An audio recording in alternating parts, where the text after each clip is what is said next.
Olá! Nesta aula vamos falar das inelegibilidades e incompatibilidades de candidatura para deputados da Assembleia da República. Lembrar que esta é uma iniciativa de Votar Moçambique junto com os seus parceiros. Atenção! Existem proibições para as listas de candidatura que são: nenhum partido político, coligação de partidos políticos pode apresentar mais de uma lista de candidatos para a Assembleia da República.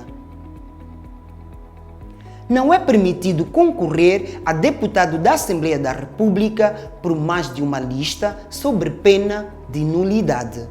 Caso haja repetição de candidatura nas listas do mesmo proponente para o mesmo órgão, é conferida ao candidato a faculdade de optar por um dos círculos eleitorais que o propõe, sob pena de nulidade.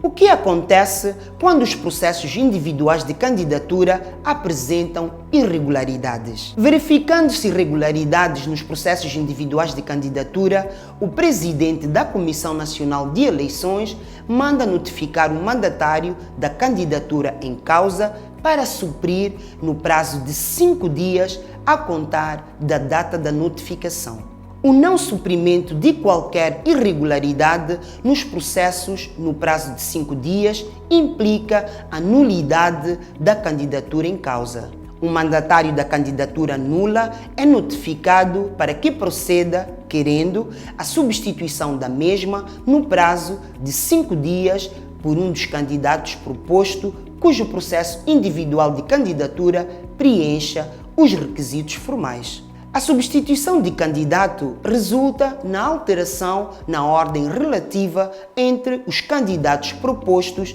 na lista apresentada.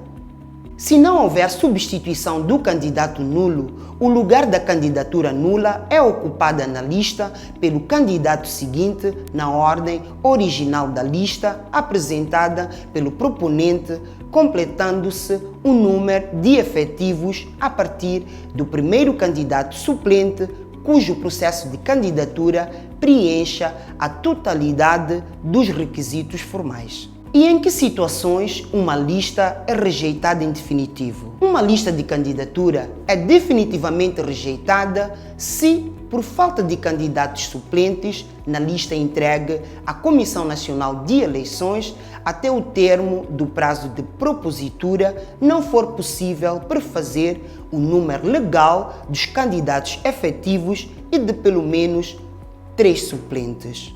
Que condições podem justificar a substituição de candidatos? Pode haver lugar à substituição de candidaturas até 30 dias antes da aprovação das listas de candidaturas aceites pela Comissão Nacional de Eleições nos seguintes casos: posterior rejeição do candidato em virtude de inelegibilidade sobreveniente, morte ou doença de que resulte incapacidade física ou psíquica do candidato, desistência do candidato. E em relação à desistência de lista e de candidato, a desistência de uma lista faz-se até 30 dias antes da publicação das listas definitivas, mediante declaração subscrita pelo mandatário entregue à Comissão Nacional de Eleições, devidamente assinada e reconhecida pelo notário.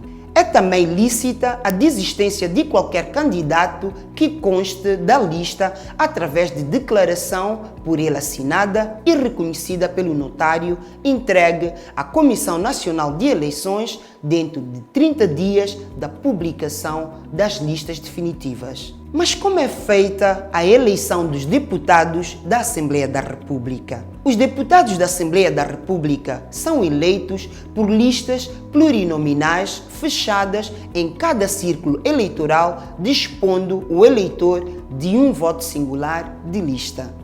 Haverá uma organização específica da lista? Sim, existe.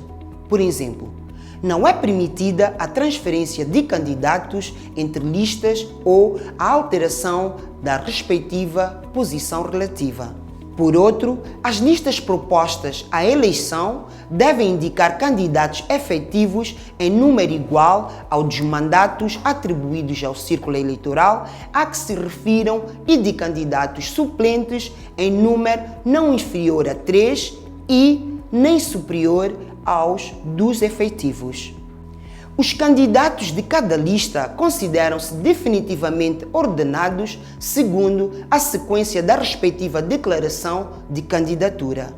Depois da eleição, como é que é feita a atribuição do mandato dentro das listas? Os mandatos dentro das listas de candidatos são atribuídos segundo a ordem de precedência delas constante. A existência de incompatibilidade entre a função desempenhada pelo candidato e o exercício do cargo de deputado não impede a atribuição do mandato. O que acontece em caso de morte ou de doença que determine incapacidade física ou psíquica ao candidato? O mandato é conferido ao candidato seguinte na ordem de precedência. E assim chegamos ao fim da nossa aula. Lembrar que neste módulo falamos da definição, procedimentos, inelegibilidades e incompatibilidades de candidatura para deputados da Assembleia da República. Esteja a par de todo o processo eleitoral em curso através das nossas plataformas online. Fique bem.